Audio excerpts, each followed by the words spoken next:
Saya kira Mbak Gus silakan untuk menyampaikan. Terima kasih Pak Moderator. Assalamualaikum warahmatullahi wabarakatuh. Salam sejahtera untuk kita semua. Om Swastiastu, Namo Buddhaya, salam kebajikan, karena saya tidak hafal yang bahasa Tionghoanya. Dan Rahayu. Rahayu ini salam untuk penghayat yang masih banyak yang belum mengenal dan jarang disapa soalnya. Makasih. Bicara soal puasa, saya kira sebelum sampai ke puasa, mungkin saya perlu menjelaskan dulu soal filosofis dasarnya dulu.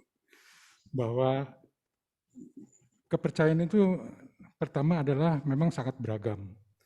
Jumlah keragaman kepercayaan itu bahkan lebih banyak dari jumlah etnis. Gitu. Karena dalam satu etnis bisa sampai 2-3 kepercayaan, walaupun benang merahnya sebetulnya hampir sama di seluruh Nusantara. Jadi itu mulai dari Aceh sampai ke Papua itu ada sebetulnya sistem kepercayaan lokal ya, yang secara nasional itu disebut atau dikelompokkan sebagai penghayat kepercayaan. Namun ya seperti saya katakan tadi, ada benang merahnya yang hampir sama di semua. Hanya berbeda hanya dalam polanya saja gitu ya, pola dan penerapan di simbol-simbolnya. Nah, namun sebelum itu secara keseluruhan juga pertama filosofi soal diri manusia gitu. Bahwa di dalam sistem kepercayaan diyakini diri ini bukan kita yang punya. Diri yang terdiri atas raga dan hidupnya, atau di Sunda itu disebut jirim dan jisim gitu. Itu adalah alat bagi ingsun sang aku untuk bekal ngalalakon di dunia kalau cek Sunda kan. Jadi untuk mengembara di dunia ini. Oleh karena itu maka tugas ingsun adalah pertama mengetahui apa kebutuhannya dan penuhi kebutuhannya. Bagaikan sopir dengan mobilnya. Mobil kurang angin, tambah angin. Kurang bensin, tambah bensin. Olinya kurang, tambah oli. Begitupun dalam diri. Kalau diri ini kelaparan, beri makan. Kehausan, beri minum. Kecapean, istirahatkan. Kalau misalnya ngantuk, ya tidurkan. Dan kalau sakit, obati. Namun semuanya itu jangan berlebihan. Sebagaimana di istilah di Baduy, masyarakat Baduy mengatakan, tidur hanya sekadar pelepas ngantuk, makan hanya sebagai pelepas lapar, minum hanya sebagai pelepas haus. Jadi tidak boleh berlebihan. Nah, karena tadi diri ini adalah alat si ingsun untuk membara dirinya, tentu harus dijaga oleh ingsun, jangan sampai rusak sebelum waktunya dan harus dijaga keselamatannya. Untuk itu maka pertama tuntunannya adalah urus diri sing cager, kata orang Sunda, atau mengurus diri ini supaya sehat. Nah, tentu banyak derivasinya untuk sehat itu harus gimana. Kemudian jaga kelakuan itu sing bager, jadi kelakuannya harus baik. Makanya di situ juga ada timbul derivasinya, muncul ada silih asi, silih asu, silih asa. Itu kan dari itu. Kemudian ada tuntunan kebersamaan. Ada istilah sabanda, sariksa, sapariboga. Jadi sabanda itu ya milik bersama. Sariksa itu sama-sama merawat. Sapariboga ya terutama untuk masing-masing tanggung jawabnya gitu. Nah itu diantaranya dalam kaitan ngurus diri sing bager. Kemudian kelakuan sing bager. Kemudian pengetahuan harus benar. Jadi jangan mengandalkan katanya, tapi harus benar-benar diyakini. Kemudian selain itu harus punya pamilih, nu pinter gitu. Artinya bisa mengetahui mana yang benar, mana yang salah, dan memilih mana yang seharusnya, yang membawa jalan keselamatan.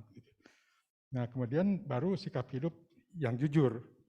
Makanya di Baduy juga ada istilah pondok temenang disambung, panja lorjor temenang dipotong, nu nya kudu dinyakeun, nu lain kudu dilainkeun, nu ulah kudu diulahkeun. Jadi yang pendek tidak boleh disambung, panjang tidak boleh dipotong.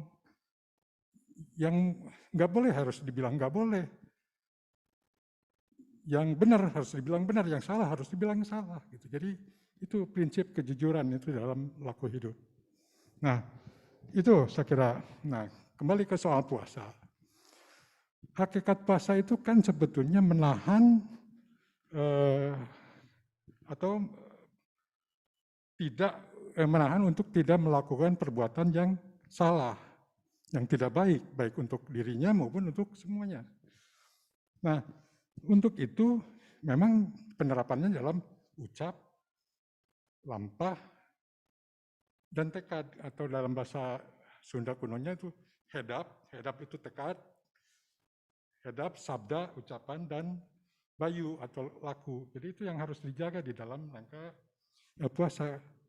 Jadi puasanya itu dalam tekad, ucap, dan lampah. Dan itu berlaku seumur hidup, gitu, sepanjang hidup. Itu harus dilakukan. Gitu. Nah, sehingga kemudian timbul ada istilah kesininya, misalnya di Sunda ada istilah mapitu. Jadi tidak boleh main, tidak boleh maling, tidak boleh madon. Madon itu mengumbar nafsu seks. Kemudian mabok, madat, maksiat, dan mateni. Mapitu itu berlaku di Jawa Barat ya, di Jawa Barat dan masyarakat Jawa. Kemudian di Jawa juga lebih pendek, jadi molimo. Jadi molimo itu tidak boleh main, tidak boleh minum atau mabok, tidak boleh madat, tidak boleh maling, dan tidak boleh madon. Gitu ya. Nah, kalau kita lihat lagi ke lebih yang tua lagi, yang buhun, itu ada di buku Sang Hyang Siksa Kandang Karesian, di naskah itu, disebutkan harus dijaga dasa kreta. Dasa kreta itu adalah 10 kesejahteraan karena mampu menjaga 10 sumber nafsu. Gitu. Yaitu telinga, mata, kulit, lidah, hidung, mulut, tangan, kaki, tumbung atau payu atau anus, dan baga purusa atau kelamin. Itu yang harus dijaga karena itu alat-alat untuk mengumbar nafsu. Gitu. Itu yang harus dijaga supaya kalau itu terjaga maka tercapailah kesejahteraan diri. Gitu. Nah, apakah dengan demikian tidak ada puasa yang tadi menahan makan dan minum? Ada juga, gitu. Tapi ini tidak berlaku umum untuk keseluruhan. Hanya di daerah-daerah tertentu dan untuk upacara-upacara tertentu. Seperti di Baduy, dalam rangka upacara Kawalu, ya, itu Kawalu itu bulan ke Kasa, Karo, dan K3, jadi itu 1 bulan sekali itu puasa. Jadi 3 hari selama 3 bulan. Nah itu dalam rangka nanti ada pemujaan, gitu, ada persembahan. Dan juga di upacara muja. Muja itu di bulan ke-5 itu untuk membersihkan kabuyutan atau daerah keramat di daerah itu. Nah itu dilakukan puasa hanya sehari. Dan itu juga ada kepraktisan sebetulnya karena di perjalanan untuk muja misalnya itu kan memerlukan 3 hari. 3 hari itu sehari di perjalanan, sehari di acara, kemudian sehari pulang. Nah agar di daerah itu tidak boleh buang air, tidak boleh membuang kotoran lah. Gitu. Sehingga kepraktisan dengan berpuasa kan itu akan mengurangi keinginan untuk itu. Nah itu, kemudian kalau dilihat saya tanya di masa Parmalim misalnya, di Ugamo Malim di Batak, masyarakat Batak ada juga upacara puasa 1 hari menjelang tahun baru, itu dilakukan mereka. Kemudian kalau tanya keharingan di Kalimantan, tidak ada mengenal puasa. Tapi ada tabu, tadi larangan-larangan, itu yang berlaku untuk kehidupan.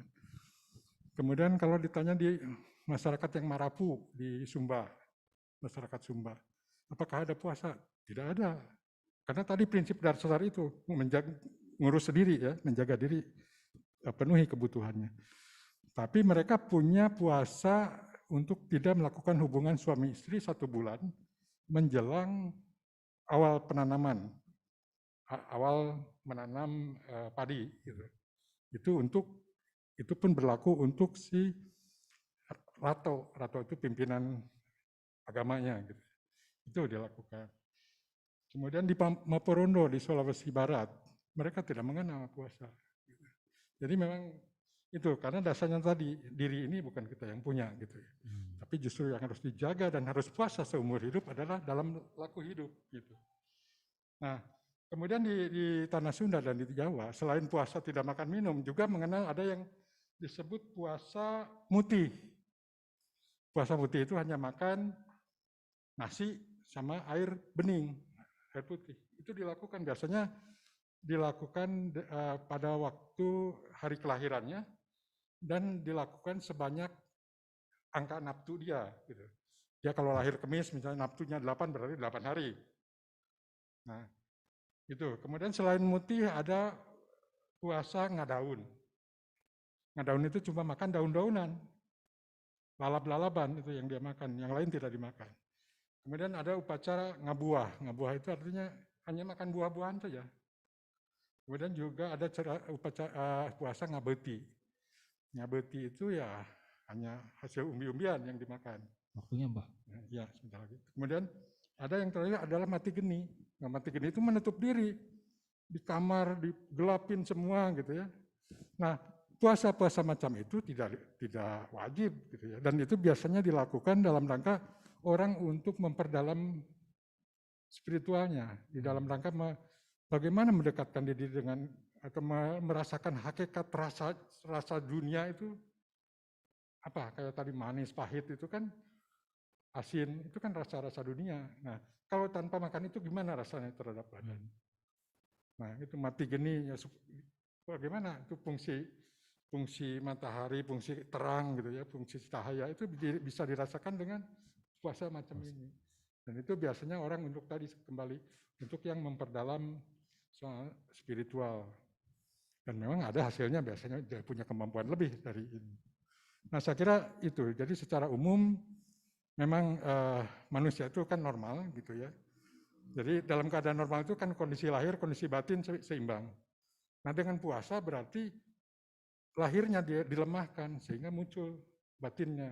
Gitu. Jadi itu prinsip ininya.